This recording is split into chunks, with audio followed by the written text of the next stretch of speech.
हम सभी को धर्म लाभ प्रदान करें। बंदाई माता जी, बंदाई माता जी, बंदाई माता जी।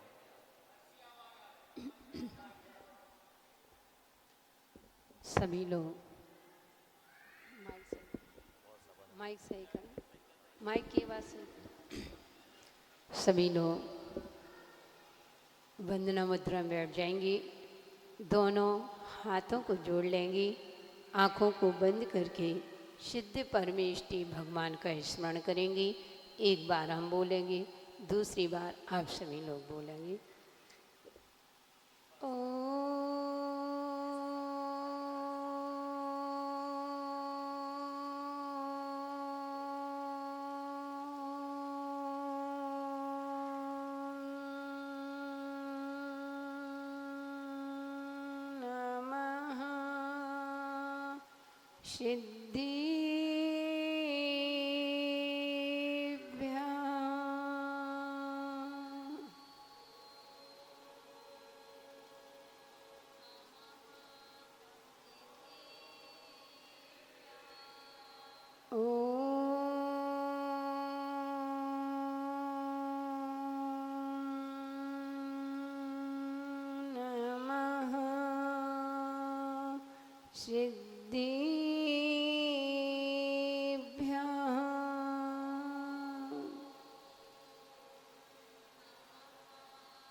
सिद्धिभ्यः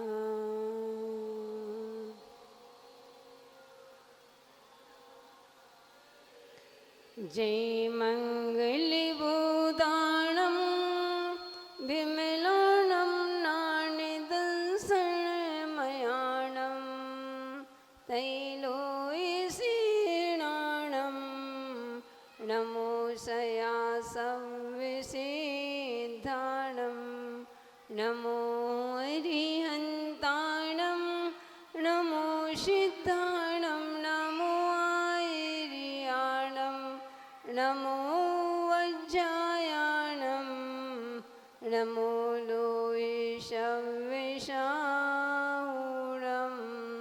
गुरु पंथिनो नित्यं ज्ञानदर्शनायिकः चारित्राणि गम्भीरः मोक्षमार्गोपदेशिकः मोक्षमार्गोपदेशिकः मोक्षमार्गोपदेशिकः। जीवनिरंतन सिद्ध परमेष्टि भगवान की, त्रिलोक पूज्य पंच परमेष्टि भगवान की, 1008 देवादि देवादिनाथ भगवान की, 1008 मोमिष्टाराज शांतिनाथ भगवान की, 1008 श्रीमुन शोभितनाथ भगवान की, 1008 श्री चिंतामणि पार्शनाथ भगवान की, 1008 भगवान महावीर स्वामी की, 24 तीर्थंकर भगवान की, परम पूज्य मम दीक्षा गुरु भारत गुरु संत श्रोमणी आचार्य गुरुदेव 108 विराग सागर जी महामुन राज्य की, परम पूज्य श्रोमणी पट्टाचार्य भगवान विशुद्ध सागर जी महामुनि राज्य की, परम पूज्य आचार्य विश्व सागर जी महाराज की, 2.5 दीप में 3 कम 9 करोड़ महामुनि राजाओं की, अहिंसा में विश्व धर्म की जय। बोलिए गणयार के 105 बिंद श्री माता जी की जय। समस्त आरका संघ की। धर्म स्नेही प्यारे प्यारे भव्यात्माओं, जीवन की शुरुआत 2 पहलू से हुआ करती है।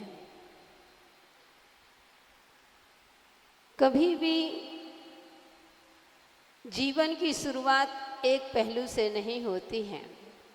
आप लॉजिक में भी देखते हो तो कभी सुख तो कभी दुख, कभी संयोग तो कभी वियोग, कभी जन्म तो कभी मरण, कभी पुण्य तो कभी पाप, कभी सुबह तो कभी शाम, कभी दिन तो कभी रात।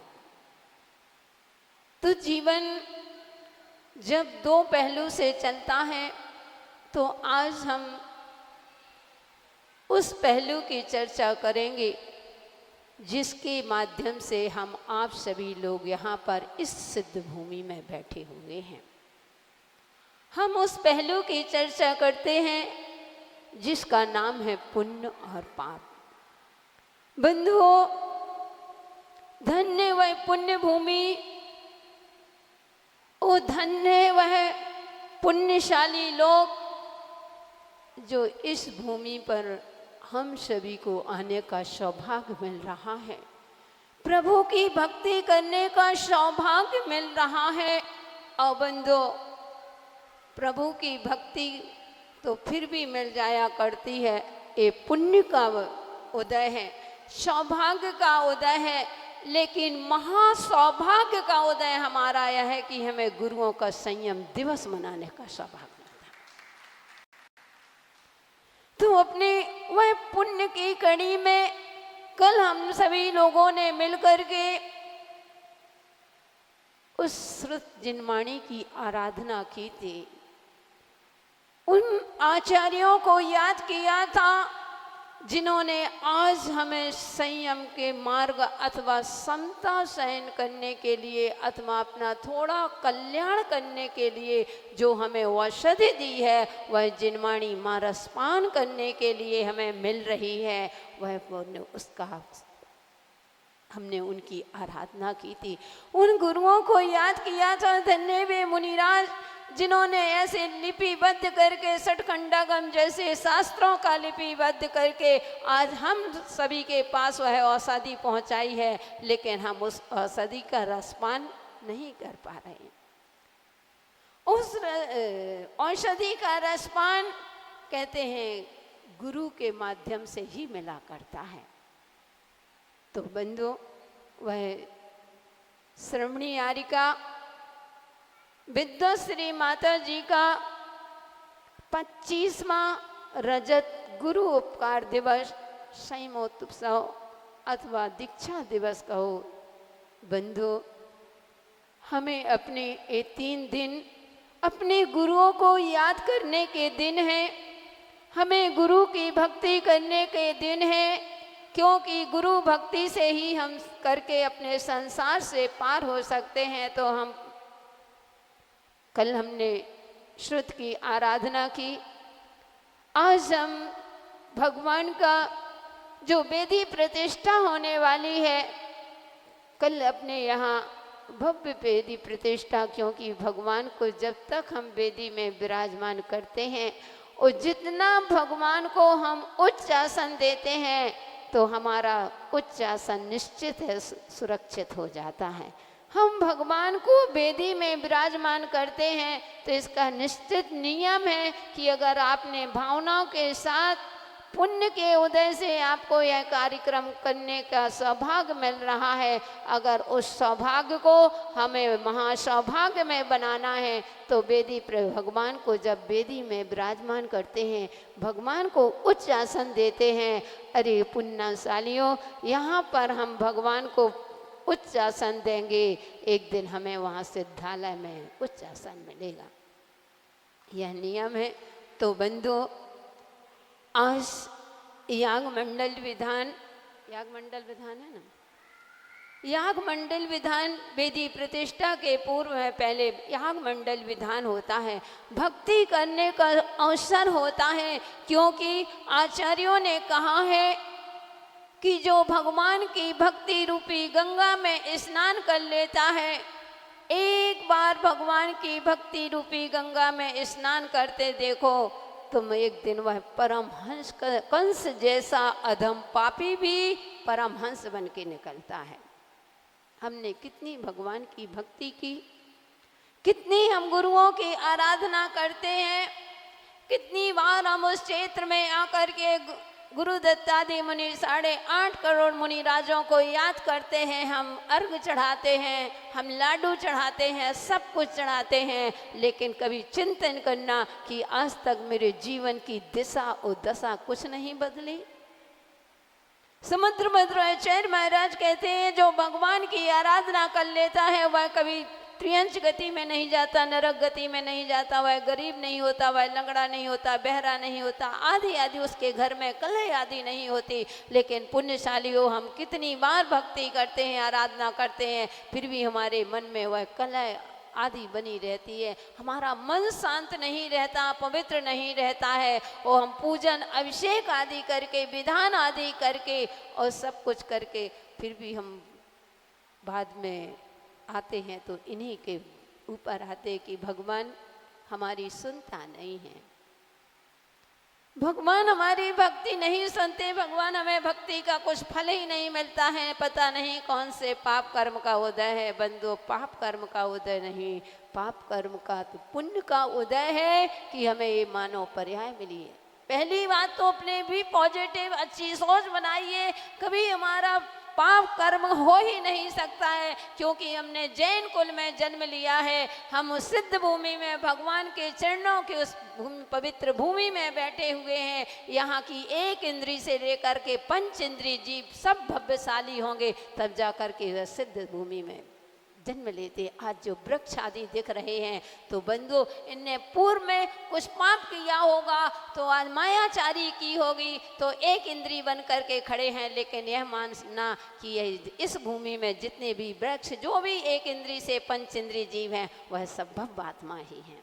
भगवान के घर में देर हो सकती है, लेकिन अंधेर नहीं हो सकता। एक ना एक दिन अपना कल्याण जरूर करेंगे। लेकिन बंधुओं, बात चल रही है कि हम अपनी भक्ति करते हैं, फिर भी हम उस भक्ति के फल से वंचित रह जाते हैं। आखिर कारण क्या है? तो आचार्यों ने कहा है, भक्ति करना है तो भक्ति के कुछ आयाम होते हैं। सबसे पहले अगर भगवान की आराधना करते हो, विधान करते हो, गुरु की उपासना करते हो, तो सबसे पहले भक्ति के नियम को ध्यान रखो। अगर आपके अंदर नियम आ गए, वो नियम के अनुसार अगर आपने भगवान की आराधना की, नियम से आराधना करोगे तो नियम से तुमको उसका फल जरूर मिलेगा। लेकिन भगवान की भक्ति करने के नियम कौन से होते हैं पता नहीं। तुमने जपो सो हमने जपो स्वाहा। उन्होंने एक पीली चटक चढ़ा दी तो हमने चढ़ा दी स्वाहा। उन्होंने लौंग चढ़ा दी तो हमने भी लौंग चढ़ा दी स्वाहा। उनने फल चढ़ाया तो हमने भी कह दिया स्वाहा। लेकिन क्या है भक्ति के आयाम, कौन बताएंगे? पंडित जी साहब बताएंगे। बहुत भक्ति में रोज शांति विधान चल रहा है, रोज यहाँ पर विधान हो रहा है। कहाँ गए पंडित जी? बैठे ही नहीं, चले गए? नहीं, वे आ गए, उधर दूर से देख रहे हैं। यानी भक्ति के कुछ जी भी तो बैठे हैं। पंडित जी बताओ, पंडित जी थोड़ा भक्ति के आयाम तो बताओ, कौन कौन से नियम होते हैं? भक्ति करने के कुछ नियम होते हैं, कुछ आयाम होते हैं, तो बताइए क्यों हम भक्ति से वंचित रह जाते हैं? क्यों हमें भक्ति का फल नहीं मिल पा रहा है? और जब भक्ति का फल नहीं मिलता, क्योंकि हम तो स्वार्थी इंसान हैं। हम क्या बंधु, आप क्या? इतने बड़े उमा स्वामी आचार्य महाराज, वो भी स्वार्थी थे, ऐसे नमस्कार नहीं करते, भक्ति ऐसे ही नहीं करते। उन्होंने भी कह दिया वंदे तद्गुण लब्धे, कि ये भगवान मैं ऐसे नमस्कार नहीं कर रहा हूँ, इसलिए कर रहा हूँ वंदे तद्गुण लब्धे, कि जो गुण आप में है वह गुण मुझ में आ जाए, इसलिए मैं नमस्कार कर रहा हूँ। तो स्वार्थी जब इतने बड़े महान आचार्य हुए, तो बंधु हम आप कौन खेत की मूली हैं? स्वार्थ। लेकिन जब फल नहीं मिलता है तो नियम से हम उदास हो जाते हैं। नियम का पालन नहीं करना और नियम से हम उदास हो जाते हैं और हमारे मन में विचार उल्टे सीधे आने लगते हैं। तो बताओ कि भक्ति के कौन कौन से नियम होते हैं? बताएंगे कोई? नहीं बताओगे? चलो हम ही बताएं। बताओ पंडित जी, हैं? हम ही बता दें?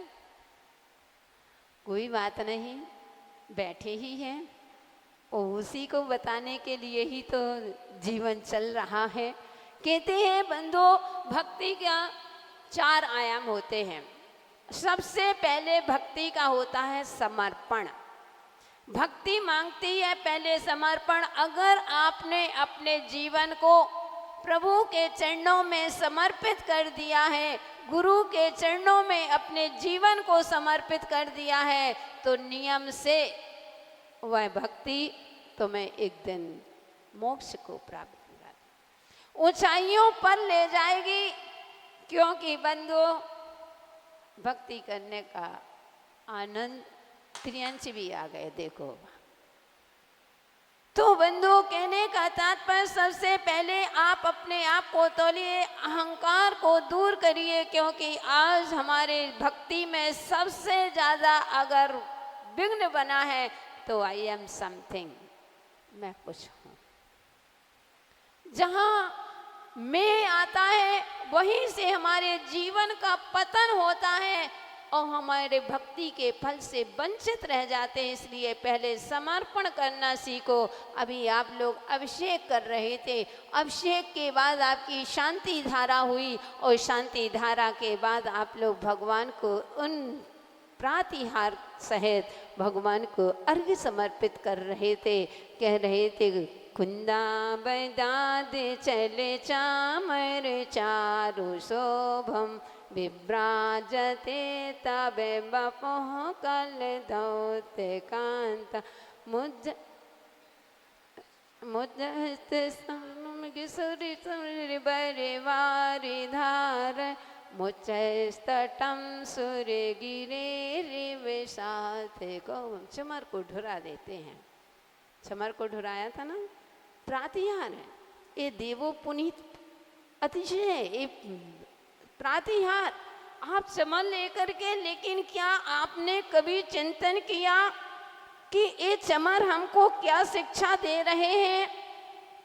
इन चमर को हम डुराते डुराते हमने अर्घ चढ़ा दिया, हमने बताया कि तुमने जपो सो, हमने जपो स्वाहा। उन्होंने, पंडित जी ने बोल दिया बड़ी अच्छी सुरीली आवाज में बोल दिया भक्तांबर का काव्य, और हमने कहा उनकी स्वा स्थापयामी, तो हमने कह दिया स्थापयामी। लेकिन उस चमर ने आपको क्या शिक्षा दी?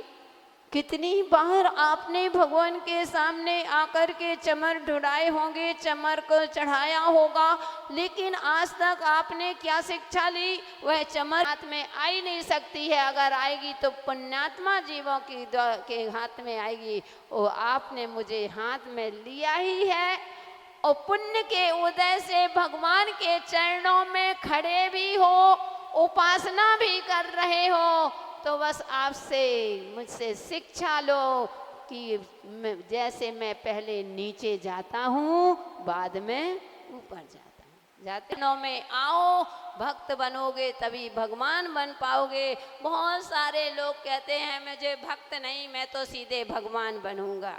ओह, क्या कहते हैं? भक्त नहीं, भगवान बनूंगा। तो मैं एक बार, मेरे पास प्रश्न आया, कहते हैं माता जी आप हमेशा कहते हैं भक्त बनो भक्त बनो, मैं भक्त नहीं, मैं तो, मुझे पूरा विश्वास है मैं तो भक्त नहीं भगवान बनूंगा। तो मैंने कहा भैया ऐसे क्या करते हो कि हम बेटा नहीं बाप बनेंगे। हमें बेटा नहीं बनना, सीधे बाप बनना है। तो बिना बेटा बने कभी तुम बाप बन सकते हो क्या? पिता बन सकते हो क्या?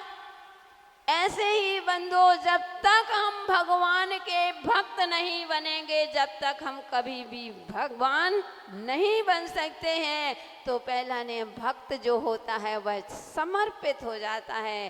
तो चरणों में समर्पित हो जाओ, तभी भगवान की। जब पहले के समय में, आज के नहीं, क्षेत्रों में ही देखो कितने सुंदर पहले के समय में लोग छोटे दरवाजे बनवाते थे, बिल्कुल छोटे दरवाजे होते थे। आज तो ये शो के लाने प्रदर्शन के लिए हो गए हैं, बड़े बड़े गेट बनवा लिए, बड़े बड़े। तो आज लोगों ने, पहले के समय में लोग छोटे दरवाजे बनवाते थे। भले ही घर के गेट बड़े होंगे, लेकिन मंदिर के गेट जो होते थे वह छोटे ही होते थे। क्यों होते थे? पहले झुको तब जाकर के प्रभु का दर्शन मिलेगा, बिना झुके भगवान के दर्शन नहीं हो सकते। ये नियम था। तो बंधु, कहने का तात्पर्य समय नहीं है, समय अपनी तेजी से चल रहा है। तो भक्ति का पहला आयाम मांगती है क्या? समर्पण। अब ध्यान रखना, अब ऐसे नहीं कि तुमने जपो सो हमने जपो स्वाहा। तो भक्ति। दूसरा आयाम भक्ति कहती है प्रतीक्षा, नहीं, प्रेम। कि हमारे अंदर प्रेम होना चाहिए। जब तक हम भगवान के प्रति प्रेम नहीं करेंगे, क्योंकि जब तक परिचय नहीं होता, जब तक प्रीति नहीं होती, और जब तक प्रीति नहीं होती, जब तक प्राप्ति नहीं होती है। इसलिए हमें भगवान के प्रति प्रेम भाव बढ़ना चाहिए। प्रेम का मतलब हमें प्रभु के अंदर अनुराग होना चाहिए, क्योंकि आचार्यों ने कहा है पूजेषु गुणानुरागा भक्ति, कि अपने पूज्य पुरुषों के गुणों में अनुराग करना भक्ति है। इसलिए बंधुओं, प्रेम जीवन की बुनियाद है। जहाँ प्रेम है वहाँ दुनिया तुम्हारे पास है, और तुम्हारे अंदर प्रेम नहीं है तो कोई तुम्हारे पास आने वाला नहीं है। कहते हैं कि बोल मीठे ना हो तो हिचकियाँ नहीं आती, बोल मीठे ना हो तो हिचकियाँ नहीं आती, और कीमती मोबाइलों में कभी घंटियाँ नहीं आती। घर छोटा हो या बड़ा, घर छोटा हो या बड़ा, जिस घर में प्रेम भाव ना हो वहाँ पर मनुष्य तो क्या चींटियाँ भी नहीं आती। इसलिए अपने जीवन में प्रेम भाव, जब प्रेम होगा तो हमें प्रभु के प्रति जो हम भक्ति करेंगे उसको नियम से हमें प्राप्ति जरूर होगी। तीसरा आयाम कहते हैं कि प्रतीक्षा, कि भगवान की प्रतीक्षा करो। अगर हम भक्ति कर रहे हैं तो उसका फल हमें नियम से मिलेगा। आज तुमने भगवान की भक्ति की और आज ही तुम भगवान से मांगने लग जाओ, और तो क्या। अगर हम भगवान से रिश्वत भी देने आते हैं, भक्ति करते तो भी रिश्वत देते हैं। पंडित जी साहब, आजकल रिश्वत चलने लगी है कि भगवान की भक्ति करने आए क्षेत्र में आते हैं तो भी मांगने आ जाते हैं। अरे भक्ति प्रतीक्षा करो। अगर नहीं आज हमने भगवान हमारा ऐसा काम हो जाए और नहीं हुआ, देख लिया भगवान की भक्ति से कुछ नहीं हुआ, अरे इंतजार करो। भक्ति कभी किसी को दगा नहीं देती है, भक्ति किसी का दगा नहीं देती, पुण्य किसी को दगा नहीं देता और पाप किसी का सगा नहीं होता है। इसलिए भगवान की प्रतीक्षा करो। जब सबरी ने इतनी प्रतीक्षा की थी तो उनके राम चल कर के आए थे, तो क्या हम जैसे आप सभी लोग बड़ा मलेरा में आगामी समय पे होने वाला पंच कल्याणा, यहाँ पर उदासीन आश्रम में होने वाला पंच कल्याणा, आप प्रतीक्षा ही तो कर रहे हो। आज प्रतीक्षा कर रहे हो तो कल आचार्य भगवान विशुद्ध सागर महाराज नहीं हमसे अपने यहाँ आएंगे, तो इंतजार करो।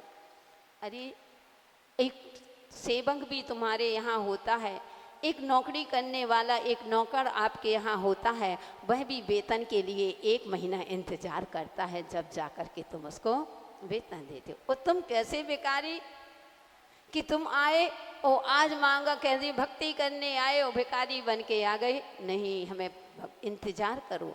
भक्ति इसलिए प्रतीक्षा जो कर रहे हो नियम से मिलेगा। ये तुम्हारे साथ हमेशा कभी तुमको दगा नहीं दे सकती। जितनी भी भक्ति की, हो सकता है पाप कर्म का उदय चल रहा हो, अभी दिख नहीं रहा, लेकिन आप जो भी आपने आराधना की है वह आराधना का फल नियम से आपको मिलेगा। और चौथा पॉइंट है प्रार्थना, कि भगवान के सामने प्रार्थना करना सीखो, याचना करना मत सीखो भगवान के सामने। लेकिन मुझे पता चलता है, मैं देखती हूँ, अनुभव करती हूँ कि भगवान के सामने प्रार्थना कम और याचना जरूर होती है। हमने कहा ना कि आप लोग आते हो, हे भगवान मेरे बेटे की जॉब लग जाए, हम एक सिद्ध चक्र महामंडल विधान कराएंगे, हम आपको भगवान छत्र चढ़ाएंगे, भगवान हमें एक शांति विधान कराएंगे, मेरे बेटे की शादी हो जाए तो हम एक शांतिनाथ विधान कराएंगे। भगवान तुम्हारे विधान के भूखे हैं क्या? जहाँ पर बंधु अगर किराने की दुकान है, उस किराने की दुकान में कपड़ा लेने पहुँच जाओ तो मिलेगा क्या? ये बीत रखा है, यहाँ मांगने आओ प्रार्थना करना सीखो। याचना तो दुनिया करती है, और याचना करते करते ही आज हम 84 लाख योनियों में परिभ्रमण कर रहा है। जितने भी याचना करोगे नियम से तुमको 4 गति 84 लाख योनि में परिभ्रमण करना पड़ेगा। इसलिए भगवान के पास में पुजारी बन करके आओ, भिखारी बन करके नहीं आना है। भगवान के सामने आओ, प्रार्थना करना, क्योंकि कहते हैं प्रार्थना जीवन की खुराक है। एक बार महात्मा गांधी जी से एक वकील साहब पहुंच गए, कुछ काम था तो देखा कि वह अपने प्रार्थना में लगे हुए थे, भगवान की भक्ति में लगे हुए थे। तो वह वकील कहता है कि गांधी जी से कि बाबूजी, अगर यह तुम 2 घंटे जो सुबह शाम प्रार्थना में निकालते हो, अगर यही समाज तुम अपने समाज सेवा में निकाल दो तो बहुत बड़े समाज सेवी कहलाओगे। तो उन्होंने तुरंत प्रति प्रश्न कर दिया कि वकील साहब, जो आप सुबह शाम भोजन में अपना समय देते हो, यही आगे अपनी प्रैक्टिस में वकालत में उसमें लगा दो, अपनी प्रैक्टिस में लगा दो, तो आप नगर के बहुत बड़े वकील कहलाओगे। तो वह वकील कहता है कि ऐसा कहीं हो सकता है क्या? बिना भोजन के शरीर चल सकता है क्या? तो उन्होंने कहा कि बस यही है, बिना भोजन के शरीर नहीं चल सकता। शरीर का खुराक भोजन है, वो आत्मा की खुराक प्रार्थना है। इसलिए भगवान की प्रार्थना करो। इसको तो तुमने खूब खिलाया, खूब भोजन दे रहे हो, इसको खुराक दे रहे हो। पुण्यशालियों, भगवान की एक बार अपनी आत्मा का को खुराक दो, एक बार तो भगवान की प्रार्थना करो। और प्रार्थना करने वाला कभी याचना नहीं करता। और ये प्रार्थना अगर करना ही है तो बस भगवान से यही प्रार्थना करना, तुमसे भगवान कुछ नहीं चाहूं, जन्म जन्म तेरे दर्शन पाऊं। तुमसे भगवान कुछ नहीं पाऊं, जन्म जन्म तेरे दर्शन पाऊं। मन में यही विचारा, हमें आना पड़ेगा इस दर पे दोबारा। कि हे भगवान, भाव भाव में मुझे आपका दर्शन मिलता रहे। अगर आपने इतना मांग लिया तो आपका यह भाव भी सुखी में रहेगा और पर भाव भी सुखी में रहेगा। विश्वास करना कि भगवान की प्रार्थना तुमको कुछ ना कुछ फल जरूर देगी, क्योंकि पक्का विश्वास करना, झूठा नहीं। क्योंकि हमारा जैन दर्शन कहता है, हमारा धर्म जो भी धर्म करता है उसका फल अवश्य मिलता है। धर्म कोई बार्सिंग पाउडर नहीं है कि पहले इस्तेमाल करो फिर विश्वास करो। धर्म हमारा कोई बार्सिंग पाउडर नहीं है कि इस्तेमाल करो फिर विश्वास करो। अरे धर्म हमारी वही कंपनी बीमा है जो जीवन के साथ भी है और जीवन के बाद भी है। जो प्रार्थना करोगे यहाँ यह भाव भी सुखी रहेगा और अगला भाव भी हमारा सुखी रहेगा। इसलिए पुण्यशालियों, आप इस पुण्य क्षेत्र में बैठे हो, सिद्ध क्षेत्र में बैठे हो, उन महामुनि राजों की भूमि में बैठे हुए हो, तो पुण्य की नगरी में बैठ करके, पुण्य के क्षेत्र में बैठ करके पुण्य ही कमाना। कहीं ऐसा ना हो कि पुण्य की क्षेत्र में बैठ करके वो हम पाप की गठरी बांध करके चले जाएं। इसलिए भक्ति के 4 आयाम, और इन 4 आयाम नियम को समझ लिया तो नियम से एक दिन तुम्हारा कल्याण अवश्य होगा। ऐसी पुनीत भावना के साथ कल सभी लोग ध्यान रखेंगे। समय का आपको ध्यान रखना होगा, क्योंकि कहते हैं जिसने हमें समय दिया है उसके लिए हमारे पास समय नहीं होता है। बाह्य चीज़ों के लिए समय रहता है, लेकिन भगवान की भक्ति करने के लिए समय नहीं। तो ये पुण्य है, आपको 1 नहीं 2 नहीं 3 पुण्य का हो जाए। सबसे पहले तो पुण्य यह है कि हमें उस क्षेत्र की भूमि, कण कण की भूमि का स्पर्श करने मिलेगा। भगवान की भक्ति पहला पुण्य कमाओगे। दूसरा पुण्य कि हमें भगवान को इन आँखों से भगवान को वेदी में विराजमान करते हुए हम देखेंगे कि एक दिन इस वेदी में, लेकिन भक्त जो होता है हृदय की वेदी में भगवान को स्थापित करता है।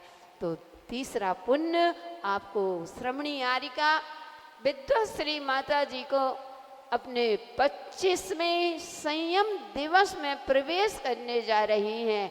बंधु, हम भी कहते हैं, सभी कहते हैं, और आप लोग भी चिंतन करते होंगे कि गृहस्थ जीवन में अपने जीवन निकालना सरल है, लेकिन मोक्ष मार्ग में 25 वर्ष इतने निर्विघ्न और बड़ी समता पूर्वक अपने जीवन में प्रवेश कर रही है। 24 वर्ष पूरे कर दिए। कल गुरु का दिन है, कल अपन गुरु को याद करेंगे। कैसे थे वे गुरु, कब उन्होंने, कैसा वह दृश्य था। सागर में माता जी की दीक्षा हुई थी, पूज गुरुदेव के कर कमलों से हुई थी। आज भले ही पूज गुरुदेव हमारे बीच में नहीं है, लेकिन हमारी भक्ति आज भी गुरु भक्ति है। गुरु भक्ति हमारे अंदर से कभी गई नहीं, और जब तक नहीं जाएगी, जब तक हमें गुरु सिद्धालय में विराजमान नहीं कर देंगे, जब तक हमारे अंदर वही गुरु भक्ति बनी रहेगी। और गुरु भक्ति करके एक दिन हम अपना कल्याण, तो माता जी का कल संयम दिवस है, सभी को मनाना है। सभी को कहते हैं, अच्छे कार्यों की अनुमोदना कौन करते हैं बताओ? अच्छे लोगों की अनुमोदना कौन करते हैं? अच्छे लोग करते हैं कि खराब लोग हैं? अच्छे लोग। तो आप लोग बड़े अच्छे हो, भले ही कम आए हैं तो क्या हुआ, लेकिन कम से कम हम सच्चे हैं। तो अच्छे कार्यों की अनुमोदना अच्छे लोग ही किया करते हैं, नारकी लोग कभी अनुमोदना नहीं करते। तो कम से कम संयमी नहीं बन पाते हो तो संयमियों के उत्सव मनाओ, तो जी में तुम्हारा अंतिम समाधि मरण जरूर होगा और मानस पर्याय धन होगी। ऐसी पूरी भावना के साथ सभी के लिए मंगल।